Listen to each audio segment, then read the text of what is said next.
Hello students and welcome to your YouTube channel Bittu's Biology Class 9 Subject Science Chapter number 7 that is Diversity in Living Organisms। हमने last video में देखा था about kingdom Plantae जिसमें हमने Thallophyta, bryophyta, pteridophyta, gymnosperm, angiosperm ये 5 group हमने देखे थे। These were divided on the basis of some criterias।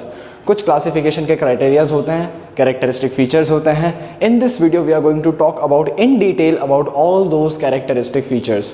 तो इस वीडियो का पार्ट होने वाला है yes the crypto games that is thallophyta, bryophyta and pteridophyta है ना। इन तीनों के बारे में हमको देखना है, क्यों इन्हें क्रिप्टो गेम्स कहा जा रहा है, क्या इनके कैरेक्टरिस्टिक्स हैं, वो सारा का सारा देखेंगे हम इस वीडियो में। Before that if you haven't subscribe my channel yet go please subscribe, hit the notification bell and share it with your friends, क्योंकि अगर आप सपोर्ट करेंगे खूब तो मैं पढ़ाते रहूँगा on YouTube. Let's get started with crypto games. तो चलिए देखते हैं थैलोफाइटा क्या है। सबसे पहला ग्रुप थैलोफाइटा। थैलोफाइटा को जब हम लोग ग्रुपिंग में देखे थे इन द क्लासिफिकेशन है ना, जब हमने फ्लो चार्ट बनाया था तो हमने देखा था कि भाई थैलोफाइटा के पास अनडिफरेंशिएटेड बॉडी है। अनडिफरेंशिएटेड बॉडी का मतलब it does not have stem, leaf and root है ना। Stem, leaf and root are absent, यानी ऐसा कोई स्ट्रक्चर आपको देखने के लिए नहीं मिलता है। यानी इनको हम कह सकते हैं simplest organism of plant kingdom. Plant के अंदर सबसे सिंपल स्ट्रक्चर इसी का है, क्योंकि ना ही स्टेम है, ना ही रूट है, ना ही लीफ है। अब आप कहोगे कि सर ऐसा कौन सा प्लांट है, क्योंकि जब भी हम प्लांट की बात करते हैं हमको एक बार्क दिखता है, यानी स्टेम दिखता है, पत्ते दिखते हैं, फ्लावर दिखता है, फल दिखता है। ये सब तो हमको दिखना ही है, इमेजिनेशन में ही सही। इमेजिन तो काफ़ी कुछ करते हो, फिलहाल प्लांट को करो। तो थैलोफाइटा में ऐसा क्या है, ऐसा कौन सा प्लांट है? तो प्लांट किंगडम में आने के लिए कैरेक्टरिस्टिक क्या क्या चाहिए, सबसे पहले ये बताओ। सेल वॉल चाहिए, यस। ऑर्गेनिज्म मल्टीसेलुलर होना चाहिए, मान लिया। टिश्यू बनना चाहिए, ओके। ऑर्गन नॉट नेसेसरी, यहाँ पे कोई ऑर्गन नहीं बनता हुआ दिख रहा हमको, ठीक है। फोटोसिंथेसिस कर पाना चाहिए, वेरी वेरी इंपॉर्टेंट। तो ये सारे कैरेक्टरिस्टिक्स इसके पास है तो सही, सिर्फ स्टेम, रूट या लीफ नहीं है। तो हम लोग इस ग्रुप में इंक्लूड करेंगे कि भाई most of them are algae, ठीक है। मोस्ट ऑफ देम, हमने मोस्ट कहा है, not all. Most of them are algae. Algae मतलब आपने देखा होगा जहाँ पे मॉइस्चराइज स्ट्रक्चर, मॉइस्चराइज्ड एरिया होता है ना, जहाँ पे हल्का हल्का पानी होगा, बारिश हुई होगी, मॉइस्चर प्रेजेंट होगा, वहाँ पे ग्रीन ग्रीन कलर का कुछ उग रहा होता है, उसको हम लोग आल्गे बोलते हैं। समझ में आया, वो आल्गे है। तो अब आप खुद देख लो, क्या आल्गे में आपको स्टेम, रूट या लीफ दिख रहा है? नहीं दिख रहा है, सिर्फ हरा हरा कलर का कुछ दिख रहा है, जिससे हमने उसको किंगडम प्लांटी में डाल दिया, खत्म बात। अब मैंने आपको कहा मॉइस्चर, पानी, यानी उसके रहने की जगह क्या है, वाटर है ना। तो नेचर ने आल्गे को बनाया ऐसे कि वो पानी पानी हो गया है ना, पानी में रहेगा। सो हम कहते हैं it is predominantly aquatic. Predominantly aquatic यानी most of them are going to be aquatic in nature, वो लोग पानी में ही रहेंगे, ठीक है। इतना समझ में आया। So these are the characteristics of thallophyta, ठीक है। अब हमारा सिंपल सा प्रिंसिपल हमको पता है कि भाई एक ग्रुप से दूसरे ग्रुप में जाते टाइम कैरेक्टरिस्टिक्स ऐड होते हैं। या तो सिंपल ऑर्गेनिज्म थोड़ा सा कॉम्प्लेक्स बन जाता है, या तो जो पिछले ऑर्गेनिज्म के पास नहीं था वो आने वाले ऑर्गेनिज्म के पास होगा। We are talking about characteristic features. So the feature which are absent in this will be present in bryophyta, as simple as that. So as you can see, stem, leaf and root were absent in thallophyta.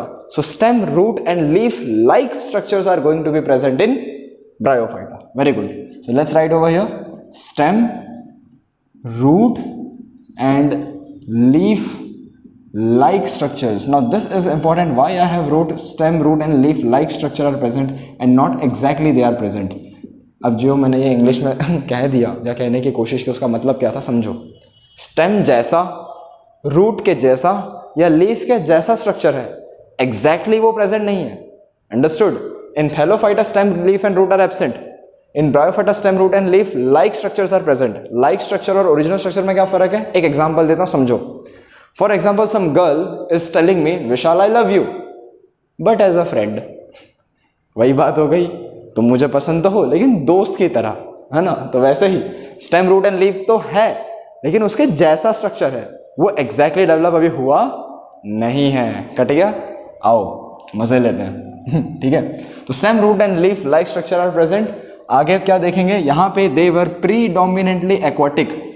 Predominantly aquatic होने का मतलब most of them are living in water, लेकिन यहाँ पे they are known as, bryophyta are known as amphibian of the plant kingdom, very very important, amphibian of plant kingdom कहा जाता है इन्हें। क्यों ऐसा? Because they can live, amphibians मतलब क्या होता है, who can live on land as well as in water, है ना। तो ज़मीन पे भी रह सकते हैं, पानी में भी रह सकते हैं, ठीक है, क्योंकि उनसे कुछ ना कुछ नया पॉइंट इसमें ऐड होने वाला है, राइट। अब ऐसा कुछ ना कुछ होगा जो ब्रायोफाइटा के पास नहीं है और टेरिडोफाइटा के पास होने वाला होगा, वेरी ऑब्वियस। तो हमने पहला चीज़ क्या लिया था कि बॉडी डिज़ाइन, कि भाई इसके अंदर अंडर डेवलप स्ट्रक्चर है, इसमें स्ट्रक्चर डेवलप होने लगा है, तो एक और नया क्राइटेरिया डाल देंगे। क्या डाल देंगे? That vascular bundles are absent. यहाँ पे हम लोग देखते हैं वेस्कुलर बंडल्स आर एब्सेंट। तो वेस्कुलर बंडल्स का काम क्या होता है, आपने टिश्यूज वाले चैप्टर में पढ़ा था, है ना। तो वेस्कुलर बंडल मतलब होता है xylem and phloem, right, xylem and phloem. तो जाइलम है जालिम बहुत, जो वाटर एंड मिनरल्स का ट्रांसपोर्टेशन कर रहा था, वाटर एंड मिनरल्स का ट्रांसपोर्टेशन कर रहा था, एंड फ्लोएम फूड का ट्रांसपोर्टेशन कर रहा था। तो यहाँ पे ट्रांसपोर्टेशन ऑफ मटेरियल्स के लिए कोई स्पेशलाइज्ड स्ट्रक्चर प्रेजेंट होने वाला नहीं है। That is the point we are going to make over here, right. क्या है? वेस्कुलर बंडल्स एब्सेंट है, यानी अगर आपको किसी चीज़ का ट्रांसपोर्टेशन कराना है, कोई स्पेशलाइज्ड फंक्शन करवाना है, तो ऐसा कोई टिश्यू यहाँ पे प्रेजेंट नहीं है, ठीक है। इतनी बात क्लियर है? आपको लग रहा होगा सर एग्जाम्पल नहीं लिख रहे, वो मैं लास्ट में लिखूंगा, ऐसा मुझे एग्जाम्पल याद रहता है नहीं, ठीक है। चलिए टेरिडोफाइटा, अब देखो इसके पास बिल्कुल ही स्ट्रक्चर नहीं था, इसके पास थोड़ा थोड़ा सा था, इसके पास पूरा होगा, राइट। तो stem, root and leaf are well developed, stem, root and leaves are well developed and can be seen as well, यानी आप उसको देख सकते हो बड़े अच्छे से, है ना। सारा का सारा सामान डेवलप हो चुका है, ठीक है। नेक्स्ट है, अब इसका हैबिटेट तो आपके बुक में दिया नहीं है। वेस्कुलर बंडल्स यहाँ पे एब्सेंट थे, तो यहाँ पे vascular bundles are going to be present, very obvious, vascular bundles are present, ठीक है। ये है इसके पास, क्योंकि पिछले वाले के पास ये कैरेक्टरिस्टिक नहीं था, तो इसके पास होगा, सही बात है। ओके, आ जाओ आगे। आपको शायद बोर्ड पे लिखा हुआ ये नहीं दिख रहा होगा, ये वाला पार्ट, दिस इज रूट, वहाँ पे थोड़ा सा लाइट आ गया, ये रूट है, ठीक है। अब आई होप आपको दिख रहा है, हाँ। चलो, वेस्कुलर बंडल प्रेजेंट है, ऑलराइट, बढ़िया। अब देखो एक छोटा सा नोट आपको समझाता हूँ मैं यहाँ पे, हुआ क्या है। Thallophyta plus bryophyta plus pteridophyta, thallophyta, bryophyta and pteridophyta, all of them are known as cryptogams. कौन सा गेम? Crypto games. बिना सोचे समझे मत खेल लेना।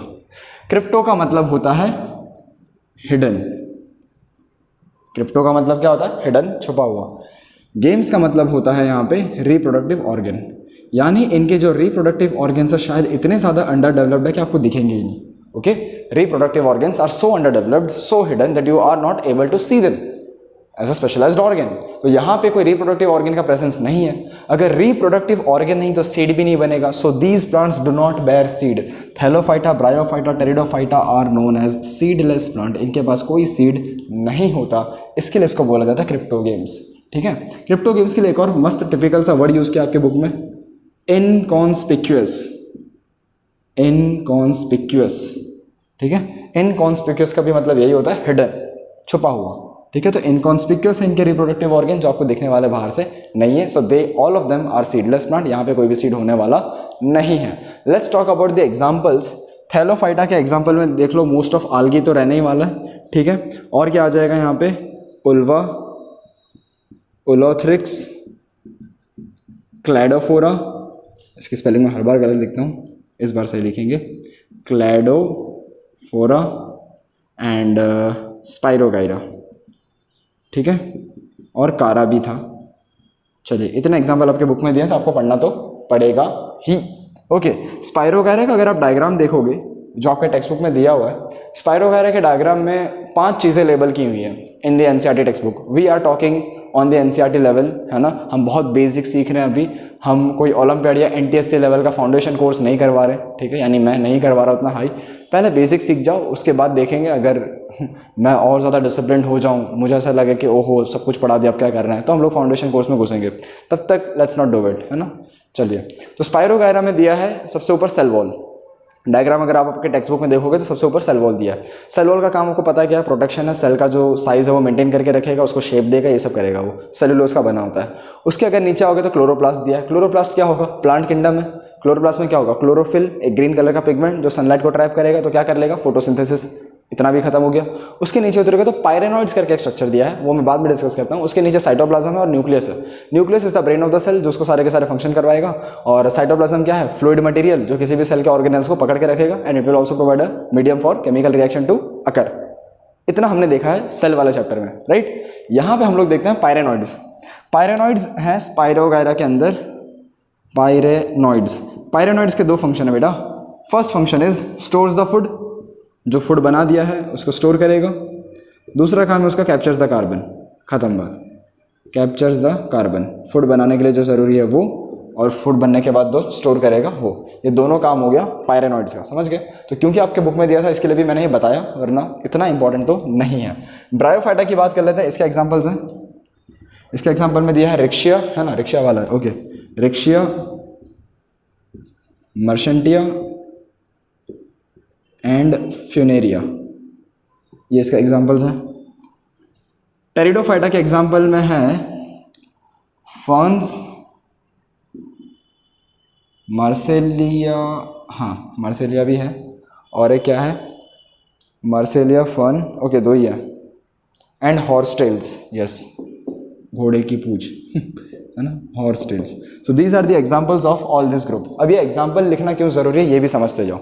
देखो होता क्या है, जब एग्जामिनर को पेपर या फिर जो पेपर सेटर है उसको पेपर अगर थोड़ा सा डिफिकल्ट बनाना हो, आपके साथ उंगली करनी हो, तो वो क्या करेगा, तो ये करेगा कि बोल देगा कि भाई डिफ्रेंशिएट बिटवीन स्पाइरोगायरा एंड रिक्शिया। आप सोचते रह जाओगे कि ये तो बुक में था ही नहीं, रिक्शा के बारे में हमने कब पढ़ा, है ना। Riccia and spirogyra both of them belong to particular group. Spirogyra thallophyta का है, रिक्शिया ब्रायोफाइटा का है। आपको ये दिमाग लगाना है कि भाई ये लोग कौन से ग्रुप के हैं, उन ग्रुप के कौन से कैरेक्टरिस्टिक हैं जो एक दूसरे के ऑपोजिंग हैं, और फिर उनके बारे में डिटेल में लिखोगे आप। आया समझ में। So this is how it is done, ठीक है। इसके वजह से ये ऐसा आपको एग्जाम्पल याद करना पड़ेगा। फिर आपको अगर पूछ लिया कि फर्न्स और फ्यूनेरिया, इन दोनों के बीच का डिफरेंस बताओ, या फिर मार्सेलिया मर्शेंटिया, इनका डिफरेंस बताओ, या फिर आपको सीधा ऐसा भी पूछ लेंगे हॉर्स टेल्स हैं, उसके 4 पॉइंट लिखो। तो हॉर्स टेल जो ऑर्गेनिज्म है उसके अलग से कोई पॉइंट नहीं है, वो एक ग्रुप में है, तो उसी के पॉइंट लिखने हैं आपको। बात आ रही है समझ में, okay.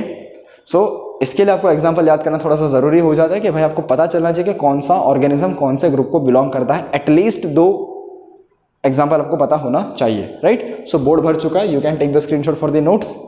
Alright, so we have completed thallophyta, bryophyta and pteridophyta. अगर आपको कोई डाउट, दिक्कत, समस्या, परेशानी, कन्फ्यूजन हो तो कमेंट ग्रुप तो आप ही का है। आप जैसे वहाँ पे पूछते तो नहीं हो मोस्टली, कुछ लोग तारीफ़ करते हैं या तो कुछ लोग हाई वाई बोल के चले जाते हैं, ठीक है।